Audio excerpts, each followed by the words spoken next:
Hujan dengan intensitas tinggi yang terjadi hampir merata di sejumlah daerah terdampak membuat operasi SAR dan perbaikan infrastruktur terhambat. Kondisi ini memaksa petugas SAR serta pekerja proyek infrastruktur bekerja dengan kewaspadaan tinggi. Karena resiko longsor susulan dan banjir kiriman mengancam. BMKG bersama pemerintah dan instansi terkait akan melaksanakan operasi rekayasa cuaca untuk mengurangi intensitas hujan di area-area kritis hingga 22 Desember mendatang.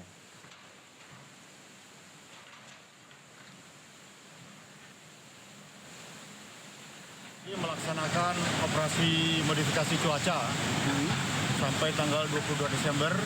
Diharapkan dengan operasi tersebut kita bisa mengurangi hujan yang turun sehingga bisa mempermudah pekerjaan untuk rehabilitasi bencana alam ini.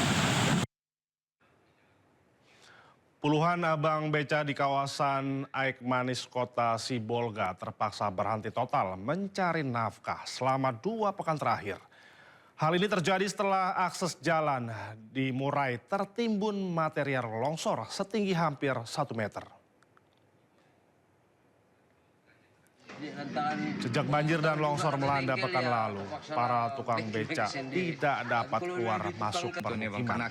Akibatnya, mereka tidak bisa mengantar penumpang dan kehilangan penghasilan untuk keluarganya.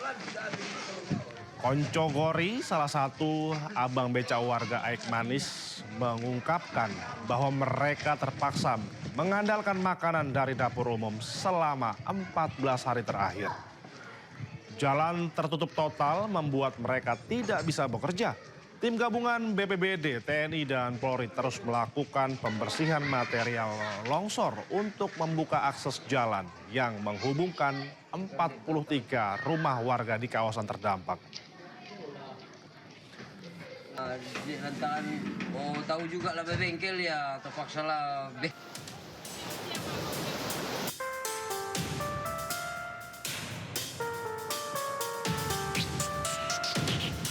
Menteri Keuangan RI Purbaya Yudi Sadewa menolak ide bea cukai untuk menyalurkan balpres impor ilegal sitaan untuk korban bencana di Sumatera. Ditemui kemarin Jumat di Tanjung Priuk, Jakarta, Purbaya menegaskan lebih memilih mengirim barang baru yang dibeli dari produk lokal untuk disumbangkan kepada korban bencana. Purbaya juga menjelaskan bahwa tidak ada kebijakan yang memperbolehkan barang sitaan untuk disumbangkan ke korban bencana, termasuk dari Presiden Prabowo. Bang, apa belum dikirim? Belum. Kalau saya sudah sumbang, saya beli barang baru, saya kan terus di dalam negeri. Biar aja, itu kan ilegal.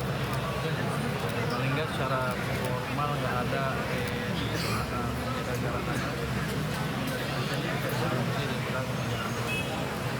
kecuali berubah dan jaga peraturan seperti apa. Jangan sampai nanti gara-gara itu banyak lagi balpres masuk dengan alasan kan bagus buat bencana. Diketahui sebelumnya, usulan kirim balpres impor ilegal sitaan untuk korban bencana muncul dari Direktorat Jenderal Bea Cukai Kementerian Keuangan. Bandung dia.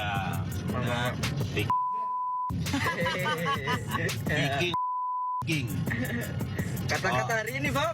Inilah potongan rekaman video live streaming influencer bernama Resbob.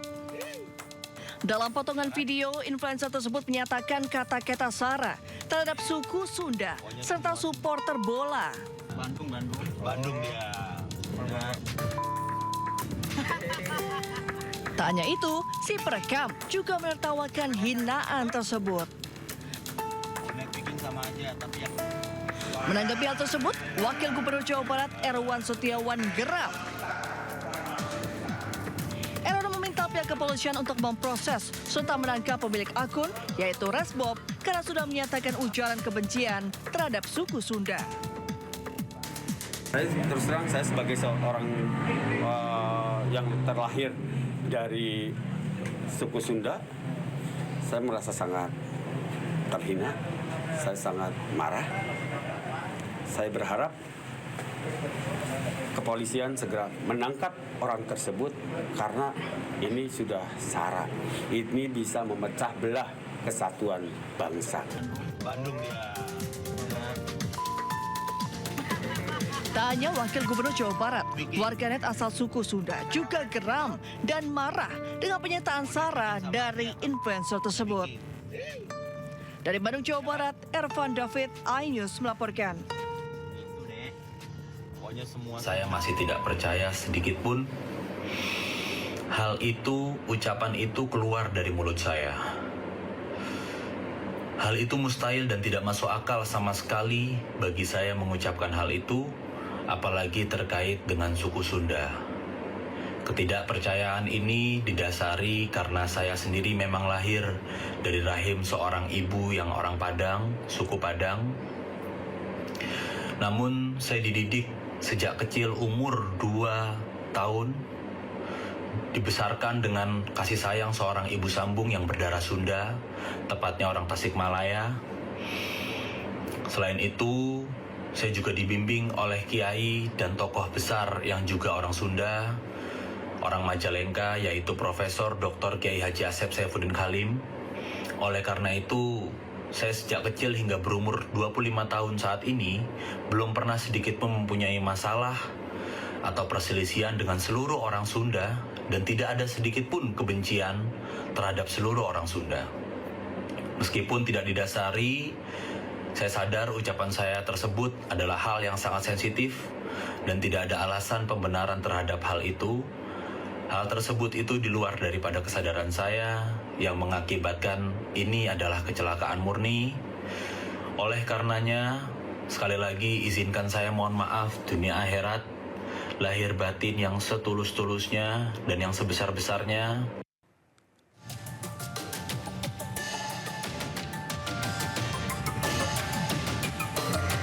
6 anggota Satuan Yanma Mabes Polri ditetapkan sebagai tersangka pengeroyokan hingga menyebabkan tewasnya 2 mata elang atau debt collector di Kalibata, Jakarta Selatan. 6 orang personil Yanma Mabes Polri yang ditetapkan tersangka antara lain Brigadir IAM, Bribda JLA, Bribda RGW, Bribda IAB, Bribda BN, dan Bribda AM. Para tersangka dijerat dengan pasal 170 ayat 3 KUHP tentang pengeroyokan yang mengakibatkan korban meninggal dunia. Para tersangka akan menjalani sidang etik profesi Polri pekan depan. Berdasarkan hasil penyelidikan di lapangan, penyidik melakukan analisis terhadap keterangan para saksi dan barang bukti, maka penyidik telah menetapkan 6 orang tersangka yang diduga terlibat dalam rangkaian tindak pidana tersebut. Didapati informasi terkait identitas para tersangka yaitu 1.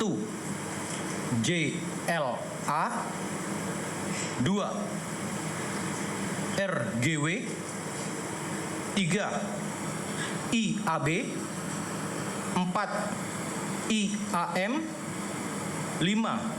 BN, 6. AM.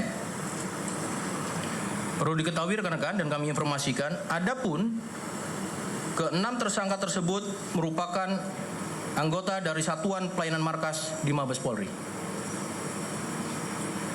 Pasal yang dipersangkakan berdasarkan alat bukti permulaan yang telah dikumpulkan oleh penyidik. Para tersangka dikenakan pasal 170 ayat 3 KUHP, pengeroyokan yang mengakibatkan korban meninggal dunia. Sebelumnya pada Kamis malam puluhan kios pedagang dan sejumlah motor dibakar massa tak dikenal di depan Taman Makam Pahlawan Kalibata, Jakarta Selatan. Aksi anarkis ini diduga kuat sebagai bentuk balas dendam rekan-rekan penagih utang yang marah usai 2 rekan mereka tewas dianiaya. Penganiayaan terhadap 2 orang penagih utang terjadi ketika 2 orang korban menghentikan seorang pengendara sepeda motor Kamis sore. Saat sepeda motor dihentikan, 6 orang polisi yang tengah melintas dengan sebuah mobil turun dan langsung mengeroyok kedua penagih utang. Setelah 2 orang terkapar, 6 personil Yanma Mabes Polri ini melarikan diri. 1 orang penagih utang tewas di lokasi kejadian, sementara 1 lainnya menghembuskan nafas terakhir di Rumah Sakit Budi Asih, Jakarta Timur. Dari Jakarta, tim liputan iNews melaporkan.